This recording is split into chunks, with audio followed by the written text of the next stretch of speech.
అదే RTV app వార్తల్ని క్షణాల్లో చదివే అవకాశం ఉంటుంది. ఒక న్యూస్ పేపర్, ఒక టెలివిజన్ ఛానల్ మీ చేతుల్లో ఎప్పుడూ ఉంటాయి. డిపార్ట్మెంట్ ఇన్కమ్ ట్యాక్స్ డిపార్ట్మెంట్, అలాగే కమర్షియల్ ట్యాక్స్ కమర్షియల్ ట్యాక్స్, లేదా రెవెన్యూ అయితే రెవెన్యూ, ఇలాగ వాళ్ళ డిపార్ట్మెంట్ పంపించి వాళ్ళ సమస్యలను బాధలు కానీ తీర్చాను.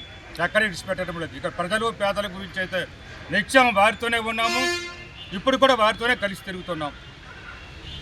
అందువల్ల మేము ప్రత్యేక చెప్పేది ఏమీ లేదు. అసలు దీంట్లో మీ అందరికీ తెలుసు జగన్మోహన్ రెడ్డి పరిపాలన.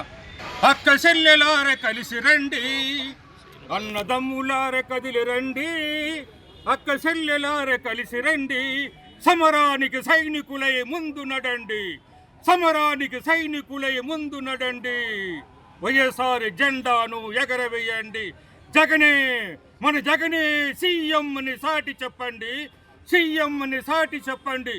ఒక పక్క ఉత్తేజపూర్వం చేస్తున్నాం, ఒక పక్క వాళ్ళ మోసాలను గుర్తు చేస్తున్నాం, వాళ్ళు ఇచ్చిన హామీలను ఏ విధంగా మోసం చేసి చెప్తున్నాం. మా కొత్త మేనిఫెస్టో కూడా మేము బహుశా 23 నుంచి ఇవ్వబోతున్నాం. అది కూడా ఇంటింటికి ఇవ్వబోతున్నాం.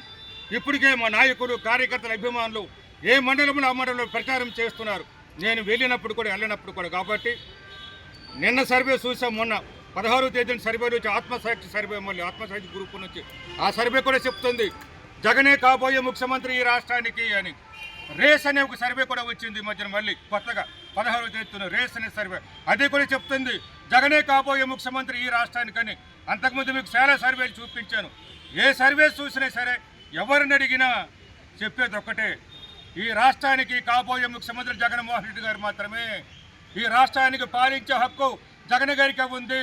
ఈ రాష్ట్రంలో ఓటు హడికే హక్కు వైఎస్ఆర్ కాంగ్రెస్ పార్టీకే ఉందని సర్వేలు చెప్తున్నాం, మేము చెప్తున్నాం. కాబట్టి తప్పకుండా మా నాయకుడు జగన్మోహన్ రెడ్డి గారు త్వరలోనే, మరి జూన్ నెలలోనే ముఖ్యమంత్రిగా ప్రమాణం స్వీకారం చేసి, గతంలోగా కులము, మతము, రాజకీయాలు, పార్టీలతో సంబంధం లేకుండా పేదలందరికీ ఉన్న దళితులకు, గిరిజనులకు, బడుగు బలహీన వర్గాలకు, మైనారిటీలకు, అగ్రవర్ణ పేదలకు అందరికీ మేలు చేస్తాడు, అందరికీ మంచి చేస్తాడు. ఇప్పటికే చేశాం, అదే చేస్తాం, మళ్ళీ కూడా మీకు చెప్తూ మీద సెలవు తీసుకుంటాను.